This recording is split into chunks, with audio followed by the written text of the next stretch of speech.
Good evening, everybody. Noswaith dda. I've been asked to read a few poems before the main act of the evening. Not quite sure what the main act is yet, but poetry's the thing, isn't it? So thanks to everybody who's turned up tonight at Kuru, and thanks to everybody who's watching the YouTube live stream. And thanks to everybody who may watch the recording of the YouTube live stream later. Now, I thought I'd start just by having a little word about that dirty, dirty business of money. This is the book I'm promoting tonight. It contains 61 poems and 16 haiku. Let's just call it 60 poems for the sake of argument, just to make things simple. It costs £10. That's 16.66 pence recurring per poem. Now, that's a bargain in anybody's book, isn't it? And the thing is, that's only if you read every poem once. Read every poem twice, it's down to 8 pence per poem. You've got a bargain already, and then if you read them 3 times, they're down to 4. Now you can see where I'm heading. Eventually, the book will cost you nothing at all. It'll be free. That's how I look at maths anyway. If there's any mathematicians out there who are going to contradict me, keep quiet for now. Maintain the silence. I'm going to read from the book initially, and then later on I'm going to do a few performance poems, which obviously aren't in the book. And they're not in any book and never will be. But that was just for entertainment value.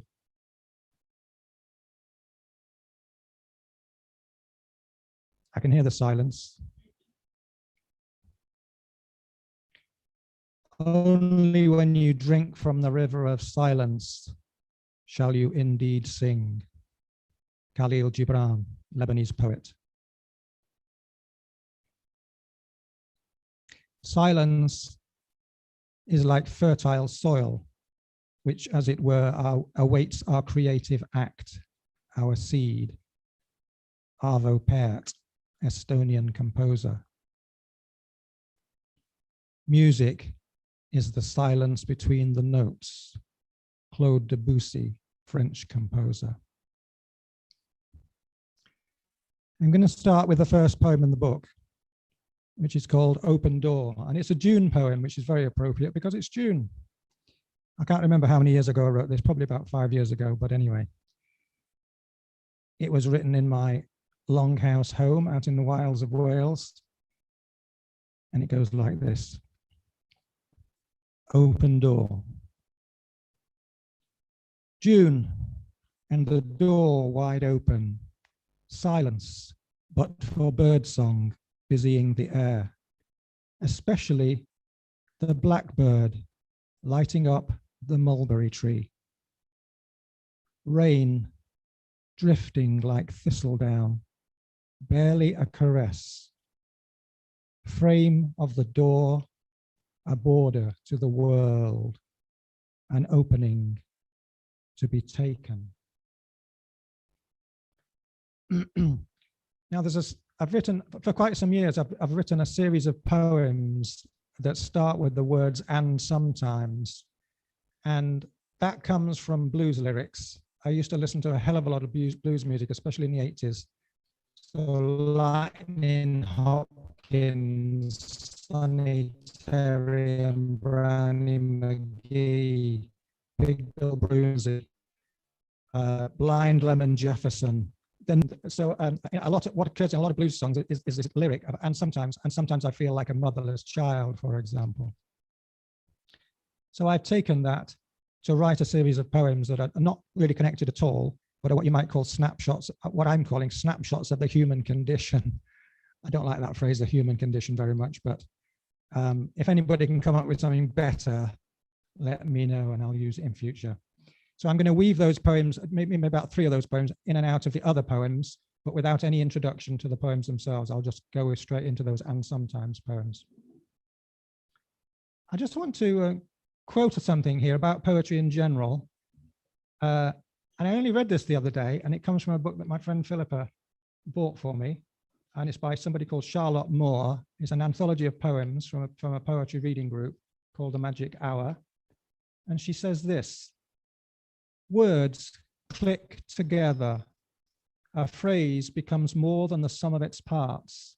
There is resonance that transcends logical meaning. The words delight us, excite us, console us, remind us of moments of personal significance. So a lot of people say they don't understand poetry, or for example, also they don't understand Shakespeare, which is poetry, but we don't, remember that phrase, there is resonance that transcends logical meaning. So if you don't understand the poem, it doesn't really matter if it resonates with you in some way, or you can relate to it in some way. Declaration of love. Slap bang in the middle of a busy road junction, boldly aerosoled in black paint on a white banner, suspended beneath a traffic sign, like underwear airing on a washing line. Sarah, I love you. My love is declared quietly, discreetly, and sometimes in verse, but no worse is this emblazonment in paint. How I hope that Sarah loves him or her.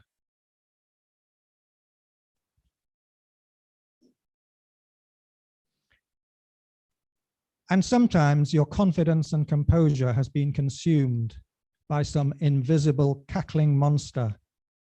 A knot of squealing rats gnaws at your nerves, and your mind, like Macbeth's, is full of scorpions that never sleep, even though you did not kill a king.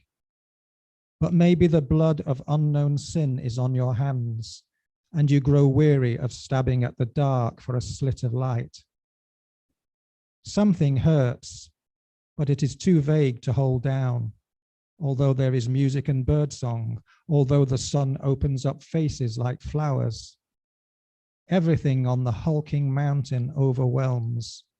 An avalanche scours out your tiny life, smothers the breath.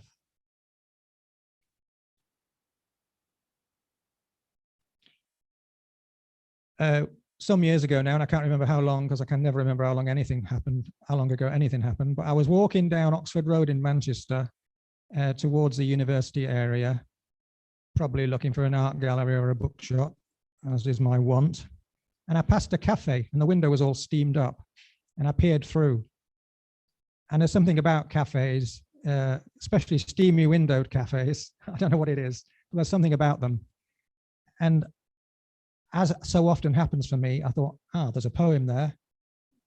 So this is the poem. I'll leave it for you to decide what it's actually about. And it's called This Longing. I've given the cafe a name, but I made it up because I can't remember what the cafe itself was actually called, but it wasn't anything very exciting. Inside the Singing Teapot Cafe, inside its enfolding yellow glow, its hands around a mug of hot chocolate coziness, some unknown gorgeous girl curls over her phone, surfing the net, or texting, or posting her own silhouette. And that trim young dude taps and thumbs his screen as his latte steams its frivolous frothiness into the crowded solitude. Two off-shift nurses breathe the kiss of life onto the lips of their cooling cups of cappuccino as they sift through each other's battered lives, bandage up their ever-hemorrhaging happiness that is oozing away from someday long ago. Through the raindrops and condensation, at the back sits a distant-eyed old man in his weary Macintosh and trilby, his fingers hooked around his mug of tea, staring through it all in vacancy. The grease in his bacon roll congeals. Behind the counter, the radio's frantic hap hap happy chatter reveals this quiet, concealed desperation, this longing.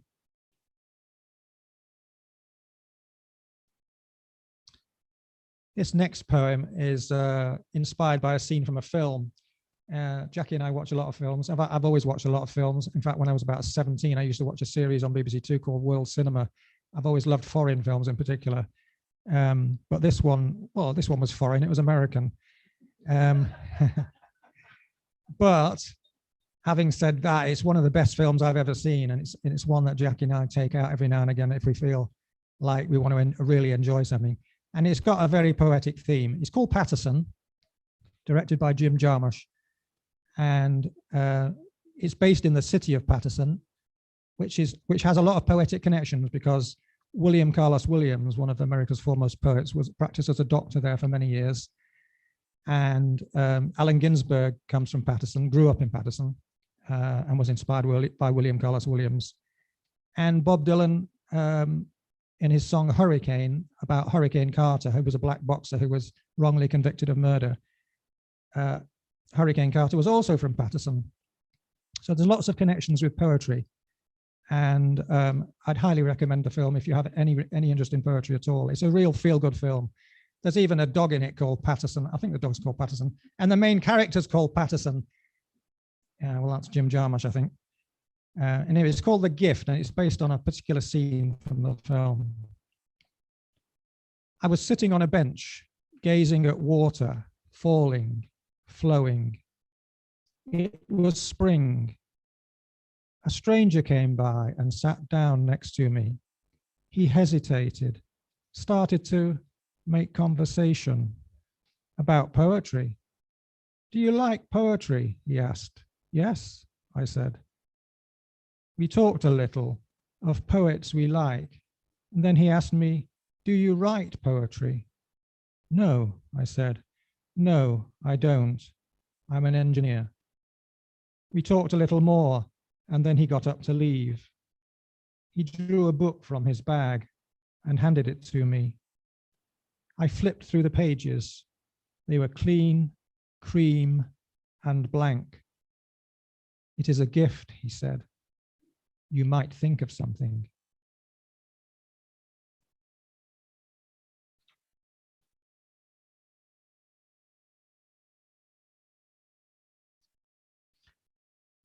And sometimes the grief that you buried deep inside yourself, the private pain that cannot be spoken, that you sealed off behind doors nailed tightly shut, that you hope you will not revisit, but which lodges forever in the house of your head, is blasted into the open air by an unexpected spark, igniting the dry powder trail of memory, detonating the trapped poisonous vapors of sorrow and heartache, a volcanic eruption of anguish, the hot lava of tears spilling uncontainably down the ruts that life has gouged in your face. Sometimes I write some quite surreal stuff, and here's an example. I've got a strong interest in surrealist art anyway, and I quite like surrealist poetry. I think this is surreal. You might beg to disagree, but it's got very little, it couldn't happen in reality. And this is one for Jackie because she actually said, are you going to read that poem? So yeah, and it's called, Oh, My Kitchen Table, Why Did You Have to Walk Out on Me Like That? I was sitting at the table, admiring her strong and sturdy legs, thinking of my morning perambulation, when it shook with such a sigh and set off walking, shuffling somewhat stiffly, you might say, having been so long still, but was out the back door and heading down the hill to the cost of mug and teapot, flower vase and fruit bowl, leaving behind the stunned chairs, muttering, we didn't know she had it in her. All those years doing and saying so little, and suddenly she's off without even a by your leave. Makes you feel rather inadequate. Meanwhile, she has shrugged off her habit, and now, naked as the day she was made, kicking up her heels, is spilling pedestrians from the pavements, smashing shop windows.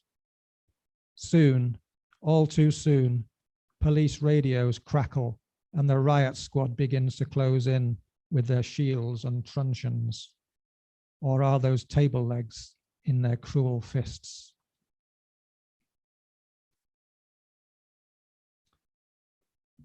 Let us go then, you and I, when the evening is spread out against the sky like a patient etherized upon a table.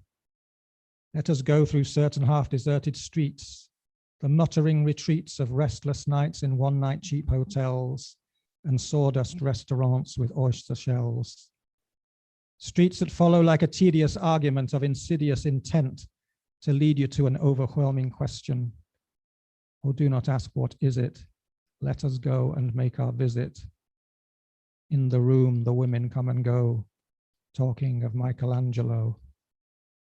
I wish I'd written that, but I didn't. It was, it was T.S. Eliot, of course. It's the opening verse of the love song of J. Alfred Prufrock. Now, T.S. Eliot is famously said, immature poets borrow, mature poets steal. So you can see what's coming. As a mature poet, I thought, who better to steal from than T.S. Eliot? So I've stolen his rhythm and his rhyme, a lot of his rhyme here for my version. And I'm insisting that if I'd got there first, he'd have looked at my poem and thought, oh yeah, that's a good idea. Well, I'm going to do that. So that was the love song of J. Alfred Prufrock. This is the mauve pong of Kay's cursed new clock. Let us go then, you and I, and buy another steak and kidney pie and eat it in that Frenchman's stable. Let us lie between two sordid purple sheets and listen to the goat that bleats, that shakes all night its plaintive warning bells, and remember long forgotten chip shop smells. Sheets that were manufactured by our government at its capital in Kent and hired out for secretive liaisons. Oh, do not ask who was it. The bastards have our full deposit. In the igloo, children lie around, singing songs of D.H. Lawrence and Ezra Pound. I'm going to stick with T.S. Eliot for a minute because I'm not saying he's the greatest poet ever, of course, but he's very highly regarded as one. He's considered one of the greatest poets of the 20th century. And in one poetry workshop group I belonged to, we were given the 4 quartets and asked to write something inspired by it. So this is inspired by East Coker, which is one section of the 4 quartets. And the Eliot quote is, "In my beginning is my end." Now, this is a recycling poem, but it's got nothing to do with when you put your cans and your bottles out, or whether it's a blue bag or an orange bag. It's recycling on a much grander scale. I was trying to find a word. I didn't want to use grander scale. I looked up the word ontological, which I've never understood, and I keep looking it up regularly, and I still don't understand it. So I'm just saying on a grander scale. It wasn't ontological, by the way. Otherwise, I'd have used that, because it would have made me sound really clever, wouldn't it? Endings and beginnings. Oh, by the way, I'm just going to blow my own trumpet here before I read the poem and say I did once read this in Brown's Hotel in Larne in the presence of Owen Shears. And he came up to me afterwards and said, I really liked your poem. And I thought he meant the 4 quartets by T.S. Eliot. I said, oh, oh, you meant T.S. Eliot? And he said, no, yours. Bloody hell. Owen Shears likes one of my poems. Great stuff. Endings and beginnings. No beginning, no end. Nothing out of everything. Everything out of nothing. Out of the circle, into the circle. Circle within circle. Turning and returning. Morning turning to evening, evening to morning. Dusk to dawn, dawn to dusk. Victim to killer, killer to victim. Victor to vanquished. The circle unbroken. Infinity of circles, turning and spinning, falling and rising. A falling and a rising of water, but above all a falling of leaves, of rusting steel, of shattered cities, of worms, of plastic bags, of bullets, of bicycles. The forever falling into dust. The dust devil rising, it's taking its shape. The once bullet, now flower. The once worms, now fortress. The once desert, now meadow.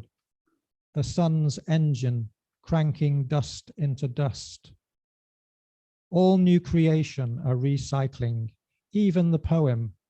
the same words in a new order, the same idea in new words, illusion of newness out of unseen circles, wordless worlds, worldless words, no beginning, no end.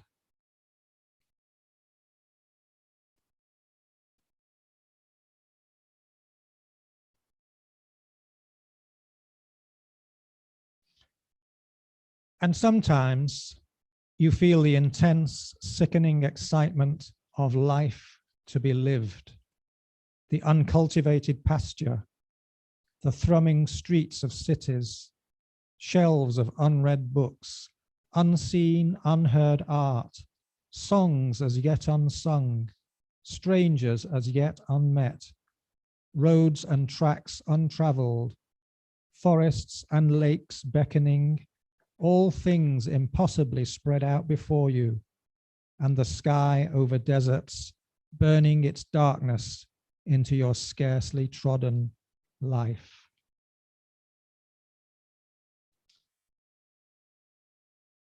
I'm going to just read something from this book here, which I feel is adds a bit of context to my poetry book.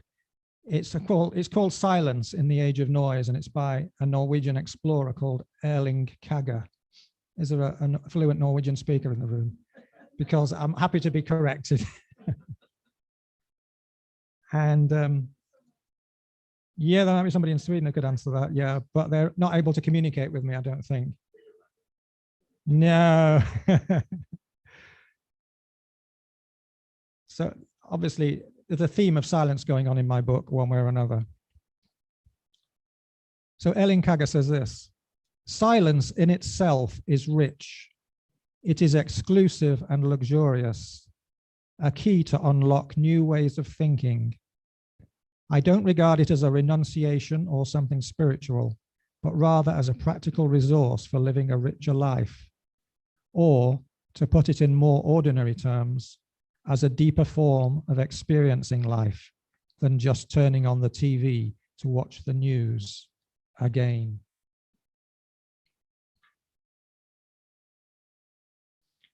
I love finding quotes in books, and that's so I'm going to bombard you with a few quotes here.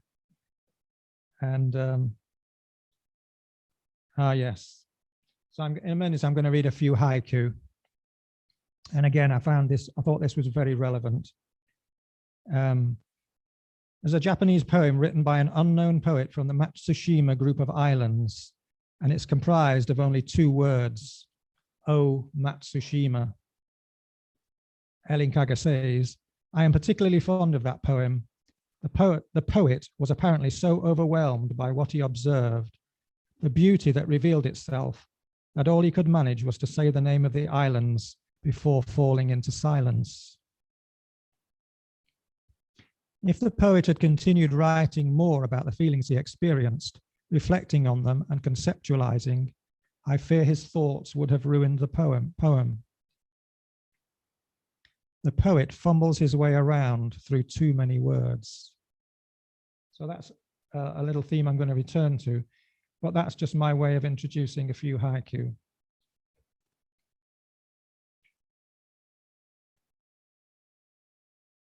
So there's 16 haiku in the book. And if you remember at the beginning, these aren't part of the 16.5 pence per poem. You get these as an extra.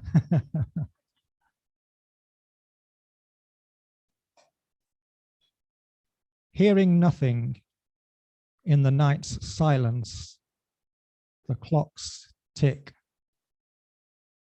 Hearing nothing in the night's silence, the clocks tick.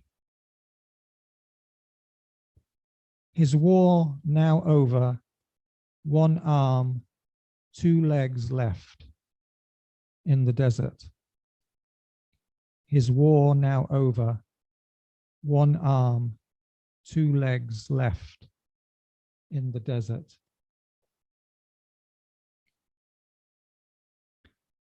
The fridge freezer hums its old unknown tune, warming the silence.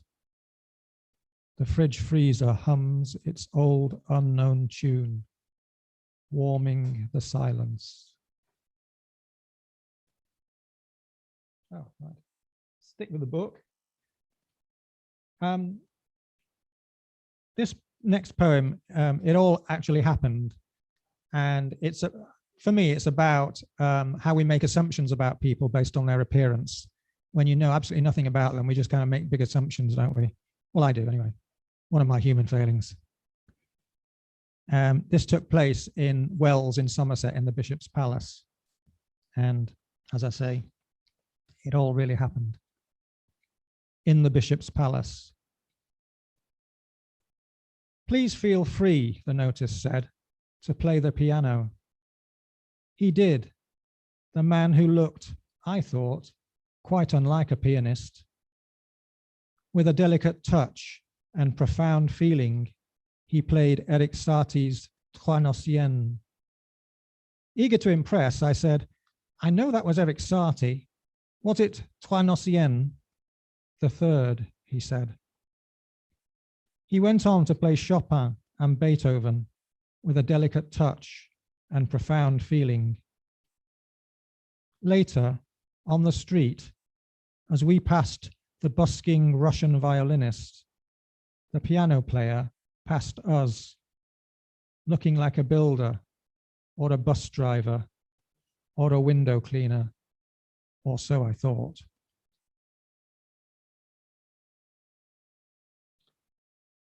This next poem was written very locally in Aberglasney Gardens. Some of you who are watching from other countries will not know anything about Aberglasney Gardens, but it's now quite a famous garden in Carmarthenshire, not that far from where we're sitting now. And it has a series of stone arches dating from, I think, the 1660s. And the stone has formed stalactites under the arches with the calcium carbonate creating stalactites. And I've tried, Jackie and I went to Aberglasney very recently, but normally I go in February and hopefully there's nobody there, because I like to have places to myself so I can write some poetry. So it was very quiet and I was able to just gaze at this stalactite, very mini stalactites. They're only like an inch long, but they're obviously lengthening, and then obviously somebody walks under the arch and knocks the bloody things off. Suspended in time. Under the stone arch, a drip, reluctant to drop, trembles in the breeze, suspended on the tip of a tiny stalactite, knowing all there is to know about time and timing, then drops.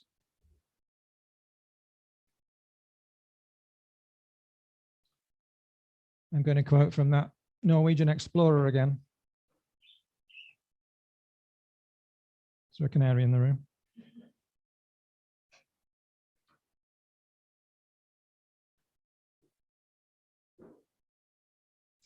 What's he got to say now? What words of wisdom have we got here? Oh, yes. He says,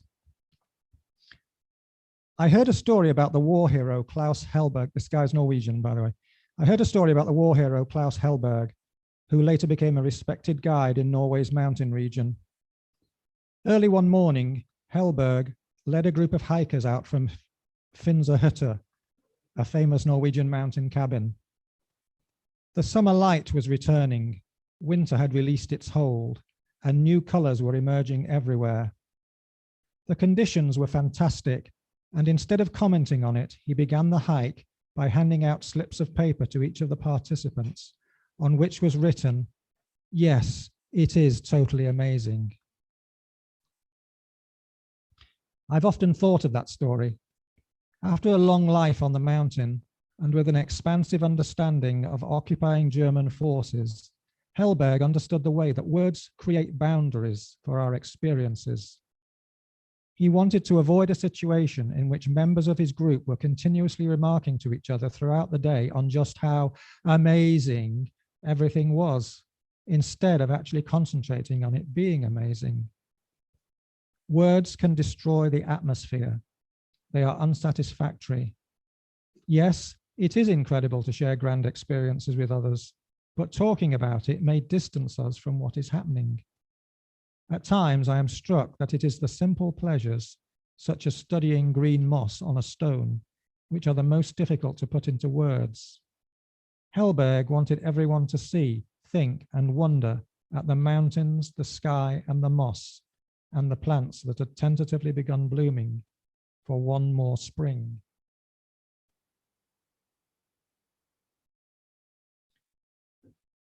So I often feel this limitation of words, and that's what I'm going to read a poem now that tackles that very issue. And it's called Words, and there's an epigraph at the beginning by Eduardo Galeano, who was an Uruguayan journalist. And he said, "Less is always more. The best language is silence.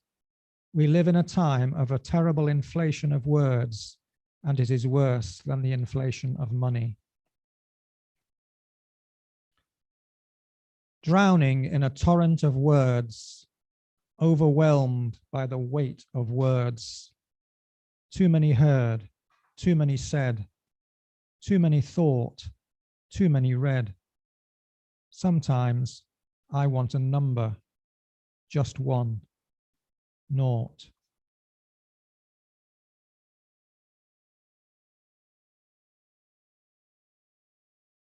That's all I'm going to read from the book.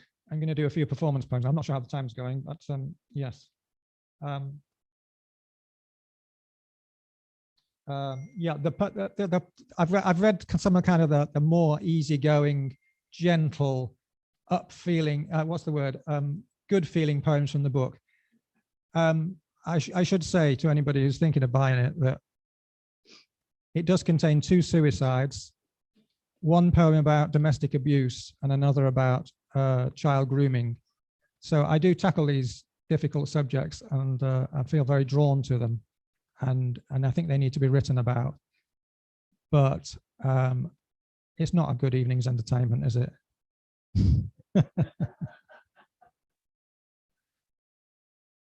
I'm going to try and, well, I don't know, maybe I'll try the first one sitting down. Would that be okay, Dom? Or, yeah, let's just see how this goes. I know performance poems to finish off here. And normally I would do them standing up. But I'm a bit shaky on my legs at the moment. I've got a few health problems. So I'm gonna see how we go sitting down. And this is the latest performance poem I've written. I only performed it a couple of months ago. So some of you have heard this. And we're all supposed to talk about mental health these days. That's the new in thing, to get out there, don't hold it in. Let everybody know how you're feeling mentally. It's partly connected, obviously, to the whole issue of the coronavirus and people feeling trapped in their homes. But I was a bit mad anyway, long before the COVID virus. And so this is, and I would say that I don't talk about my mental health. I use poetry as a channel to get it out there. And then people can take it or leave it, and they can believe it or not believe it. So this is called, Now Calm Down, Mr. Urwin. Everything is going to turn out fine. You'll just feel a little prick. There's a tension in my brain wires that is shaking, that is contained excitement, that is love, that is passion, that is anger, that is fear, that is shame, which cracks open with shouts of dog or cabbage or cheese grater, but in solitude only, or hopefully so, because what will happen in public places is that Chopin, Dostoevsky, aghastness will stalk the streets to cries of Emily Bronte, Emily Dickinson, you know I loved you both more than you were ever loved before. Why can't you love me back? And I will be held down for disturbing the peace with shouts of Walt Whitman, you're a naughty boy to let me walk naked with you through the rainstorm. And I will be committed to the asylum for sick poets, with shouts of John Coltrane, Keith Jarrett, Vincent van Gogh, lend me your earrings. And it will be night and the stars will sigh as I sing Antonio Machado, I love you for your sadness. You can be in my sad dreams if I can be in yours. And I will scrawl haiku on the walls of the hospital for the nurses to learn by heart and recite back to the other sick poets. Gorky, Chekhov, Miles Davis, Debussy, how are you talking to me from your rotten bones? The wind howls like a torture chamber, and owls hoot their psalms between the trees as oceans burn and forests freeze, and I holler, John Lennon, I imagined everything you told me to, and it's still a fucking mess. I'm still dreaming. What happens next? What does happen next? I tell you what happens next. Viking, 40s, Cromarty, fourth time, Dogger. Sometimes I get so depressed by all those squally showers. North at Sierra, south at Sierra. I'm becoming so cyclonic. Rockall, Malin, Hebrides, Hercules. The world is full of Gales Force 8. What am I to do with all this damn poetry? Picasso, stop messing with my face. I want to dance like a dervish. Spin, spin, spin, O Rumi. Why can I not believe in your God of love? O Makayam, where are all the saints and sages? I want to discuss nail files, avocados, musical notation, the meaning of arthritis. But all I see are businessmen stuffing their faces with popcorn and hot dogs. Never mind the quality of the work, just count the contracts. A donation to the party will oil those wheels of commerce. I'm trembling, Count Tolstoy. What you going to do about it? Dickens, if I'm to be committed, you must be committed. Sylvia, you were no more crazy than I am. You just wrote better poetry. I'm screaming inside for the rainforests and the glaciers, for the penguins and the fishes and the bees. But Mary Shelley, you've done nothing to help. Why do you treat me like some kind of monster? Today I killed a blackbird with my car. I almost cried at the soft explosion of down and feathers. A sadness dragged at my chains all day. St. Francis, what must I do to make amends? Rimbaud, it's no joke. Don't make me go viral with this. My queen is not amused. Meanwhile, Bob Dylan and Leonard Cohen are crooning in the captain's watchtower. But it's too late now, boys. We're all doomed. And I'm shaking. I told you that already. But is it love? Is it passion? Is it anger? Is it fear? Is it shame? Bankers want their moral bonus as more statues topple. Ministers do no dirty deals. They all care so much. And archbishops pray to their gods that no one discovers the truth. As tower blocks of people burn, burn, burn, as refugees drown, drown, drown, as black men and black women are stopped and shot, shot, shot, in the back, in the back, in the fucking back, and even in their beds. Maya Angelou, Langston Hughes, Dr. King, what would you say now? For how long must your dream be deferred? And I'm shaking, Dr. Freud. I'm fucking shaking. There's a tension in my brain wires, and the wires are barbed and electric. But is it love? Is it passion? Is it anger? Is it fear? Is it shame? I cannot bear to hear the news anymore. I'm face down in the fallen leaves. I'm crying. I'm not afraid to be alone. I'm not afraid of silence. Am I losing my sanity, Mr. Hitchcock? What do you think? Nurse! Nurse! He's not answering my questions. Now calm down, Mr. Urwin. Everything's going to turn out fine.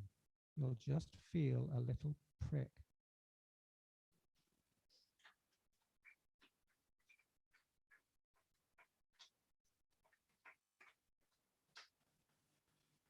So this next one's a bit, well, I was going to say the next one's a bit more lighthearted, but I'm not sure about that. If you've ever been in love and the person you love no longer loves you, that can be quite depressing and difficult to live with, can't it? But that's exactly what's happening in this poem. And there's about 20 shops named in this poem. And it's quite possible that they don't all even exist anymore because of the economic situation after the COVID crisis and lockdown. Businesses have been going out of business. I should be better with words than that, shouldn't I, as a poet? So this is about the girl who no longer loves me, but you can change the genders around if you want to. And it goes like this. It's called Oxford Street Blues. Oh dear, how does it start?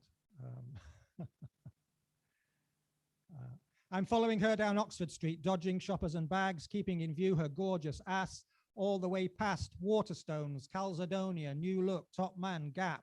She's moving so fast, but the swing of her hair is always there if I lose the swing of her hips. Don't leave me, I plead, past Mango, Zara, Nike Town, the Body Shop, Tie Rack. I told you I love you, Miranda. I meant every word from the bottom of my belly. We are made for each other. You are more sexy than Meryl Streep and Penelope Cruz. If I had to choose, it would be you every time. I'm shouting it out now, past Moss Bros, John Lewis, Swatch, House of Fraser, next. She doesn't look back once. Tell me you'll always love me, Miranda. I'm sorry, sorry, sorry, I shout. When I sent you that text to say that your breasts are like two peaches ripening in the Sicilian sunshine, it was a compliment. Surely you can see that. I didn't mean to tease you, Miranda. I'm down on my knees, Miranda. If it please you, Miranda, I'll kiss your feet right here on the street. People are staring, some are smiling, but my goddess, she struts on by, head held high, past Debenhams, H&M, Dorothy Perkins, French Connection. Damn her haughtiness. Don't be a heartless bitch, Miranda. Your beautiful thighs make me twitch, Miranda. Your exquisite body makes me itch when you're not wearing a stitch, Miranda. Surely at any moment she will succumb to the seduction of shopping. Surely she'll be popping into Intimissimi for a new pair of knickers, and I can reason with her amongst the lacy lingerie. Please give me one more chance, Miranda. Where's your sense of romance, Miranda? Let's take ourselves off to France, Miranda. I just love those sexy new pants, Miranda. Miranda, when I said that your thighs were like ivory, I didn't know you'd just signed a petition against the illegal ivory trade, or that you'd only think of dying elephants. I was trying, Miranda, to be poetic. You just don't get it. She's unflinching in her resentment. Her steel heart is beating in a titanium cage, past Adidas, River Island, M&S, Urban Outfitters. And then suddenly she's gone, lost from my life forever in the morass and mayhem of shoppers and sightseers. And I fall to my knees, sobbing out my broken heart on the cold, cold, cold pavement outside Primark.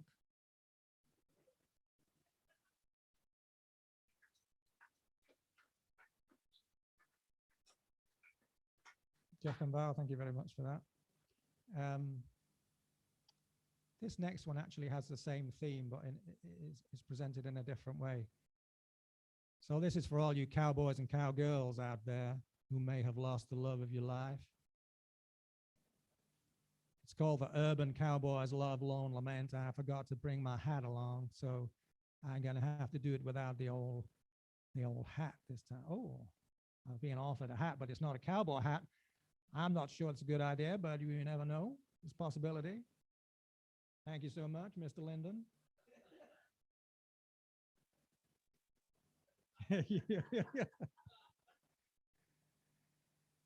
Look like a cowboy? Of course I don't. Never mind. I'm going to try and sound like a little like a cowboy. All I got to do now is remember how the fucking poem goes. Oh, the urban cowboy's love lone lament. You know, I don't know if I can remember other poems. It was the 15th day of August when my woman left this town with a man who had a wallet full of cash and a face that was as brown as a barroom stool, but no brain between his ears. I said, Mary Lou, do you know what you do? This all gonna end in tears. She said, Cowboy Dave, it's time to wave goodbye. I had enough of your mean old ways. I'm a heading out west where the men are the best. I don't care what anyone says. Well, she didn't exactly say it. She sent me a text, and I was perplexed. I don't mind telling you, I loved that woman with all of my heart, my sweet gal, Mary Lou. I said, barman, pour me a whiskey, and I'll take that on the rocks. When a man loses his favorite gal, it comes as a kind of a shock. It was kind of weird the way she disappeared with just that message on my mobile phone. I thought she loved me, but she loved another man. Now it's me and my whiskey all alone. I said, barman, pour me another stiff one and leave the bottle on the bar. I figure I got a little thinking to do. Might even take out my guitar. Now I searched for her on Facebook and Google and Twitter too, but all to no avail. She'd cut me out and I felt like a fool, like my heart was wrapped round a nail. Now the only thing that kept me sane was the monthly country and western club, dressing up in my Stetson and chaps down the Railway Tavern pub. Now I felt destroyed and hurt when she left Croydon and headed off down AM4. But I'm a-heading for Bristol with my pony and pistol. Can't stand it without her anymore. I'll hunt her down by the docks and all around the city blocks. I know she's in that town somewhere. With just me and my pony, it's ever so lonely. Mary Lou, you stripped my heart bare.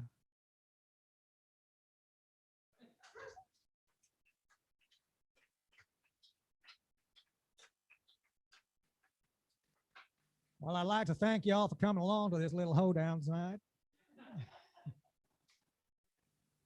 Now, there's a few people I really do need to thank.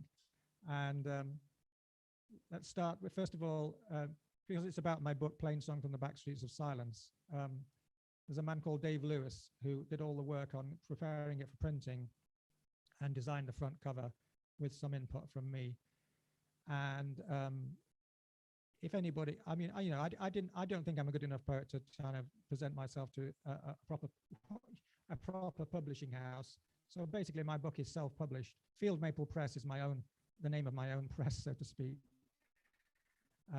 Many more volumes to come, of course. It's never going to rival Faber, is it? But never mind.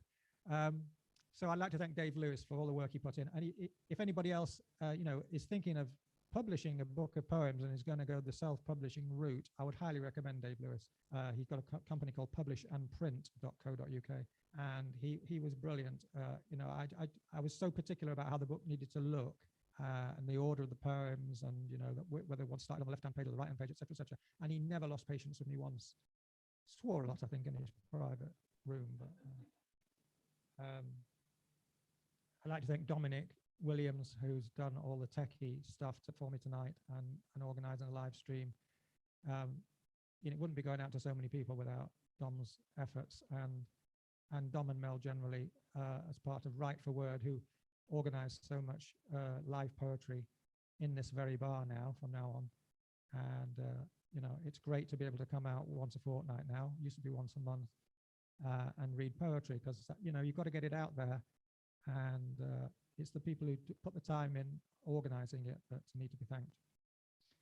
I'd like to thank Kuru for allowing me to do this, and Mike for allowing me to do this poetry reading here.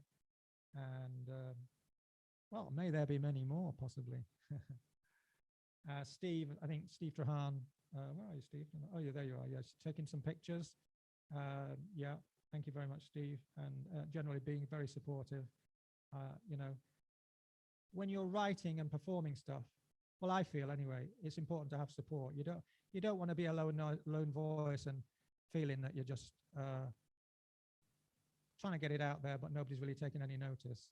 And it's when people come up, I mean, to be honest, I was a totally unconfident poet. I've been writing poetry since I was about 14, and more seriously since I was 17.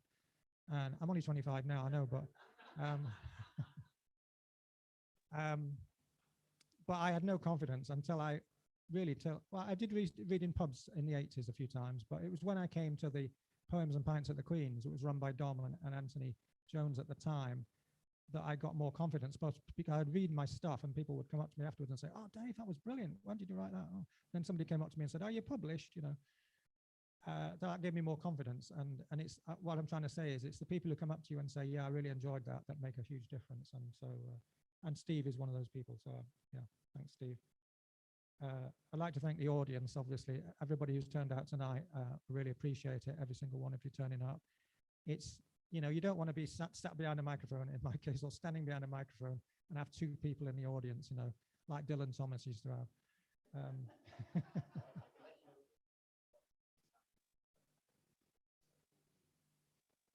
Thank you very much. Yeah, great. Yeah, I'm flattered.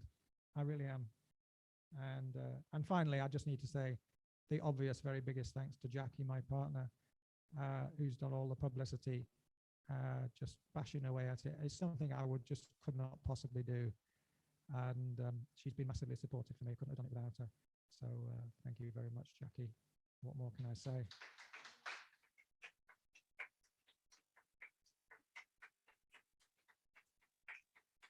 I think I've probably used up my time now. If anybody wants to contradict me, I'll read another poem. But is that it? Everybody happy with that? You feel like you've had your money's worth, as it were? It was bloody free, so it ought to have been. You ought to have had your money's worth. It didn't cost you anything, did it, apart from a drink? So I'm going to love you and leave you, and thank you for anybody who's tuned in on YouTube from other parts of the world. And I'm told that this will remain on YouTube. So if you didn't catch it,